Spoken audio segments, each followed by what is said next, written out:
This is Jessica DeMassa in the Guidewell Insights Lounge. I'm here at Singularity University's Exponential Medicine, and I have a very special guest with us. This is Dr. Lucien Engelen. He is the director of the Reshape Center at Roubaix University Medical Center. Welcome, Dr. Engelen. Hi there. Hi.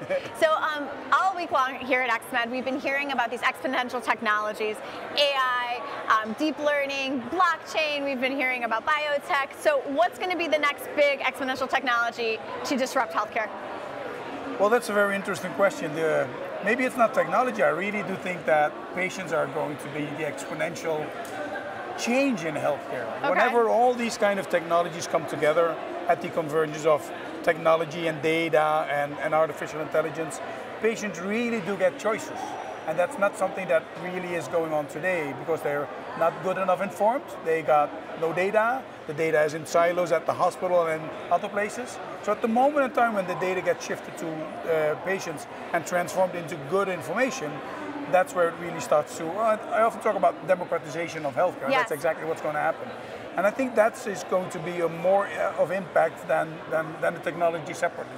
So talk to me a little bit though about the democratization of healthcare and what that really means. Unpack that a little bit for me. Well, for one is if you would have to make choices about, let's say, your car, and nobody gives you the opportunity to really see the data that's needed for it, like pricing or the number of mileage or these kind of things, that would be strange. The same, however, is true in healthcare. Mm-hmm. You go to the doctor, they do some exams, take some diagnostics, and then they would say, well, this is your option 1 or 2, for instance.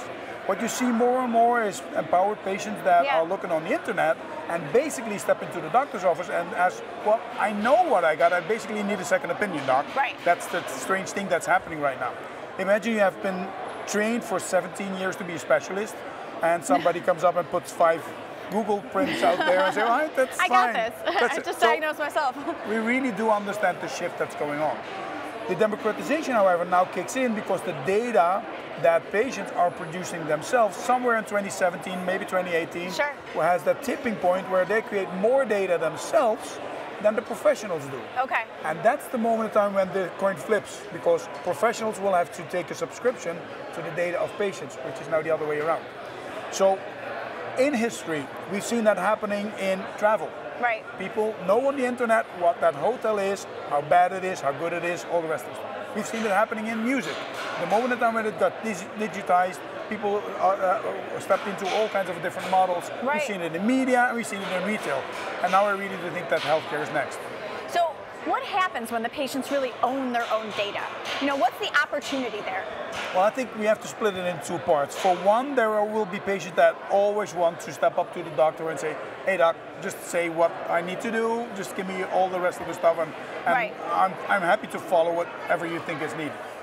There's also, another hand, a group of patients that are coming up that say, I really do want to know everything so I can make my own mind up, and then together with the doctor, take the right choices. Right. And that group is increasing. If you look into the teens and other generations, the millennials as well, they're used to it. Yeah. They think that they won't take no for an answer on that perspective.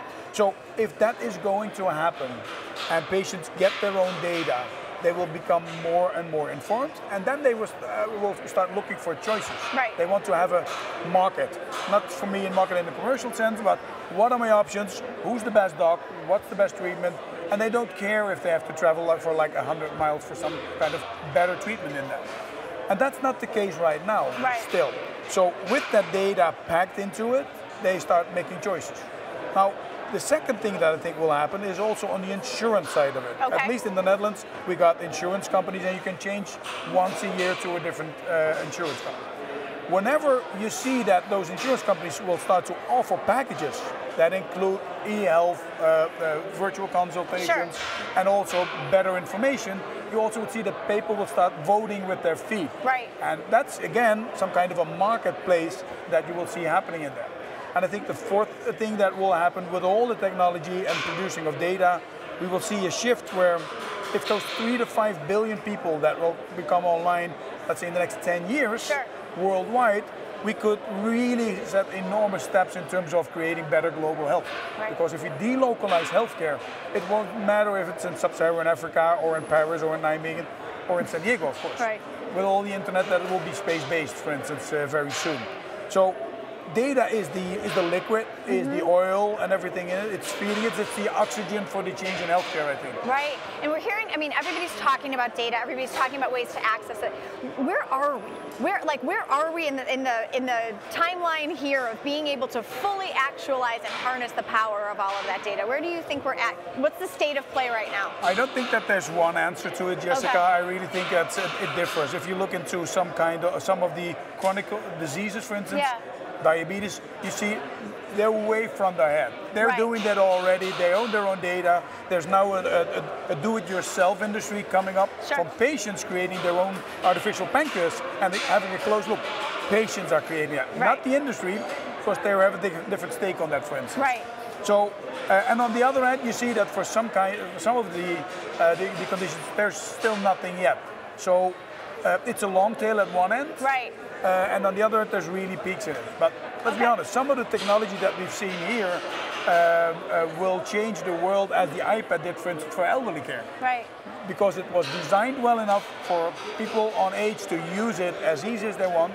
They see their grandchildren more than they have seen them ever in real life. Yeah. That's the caveat, to be honest.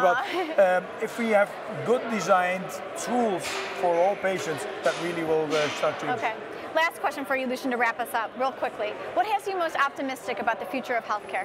What's that again? What has you most optimistic about the future of healthcare? That patients really patients are the experts in having the disease, and that we now, for the first time in history, will give them the opportunity to act in an equal level playing field.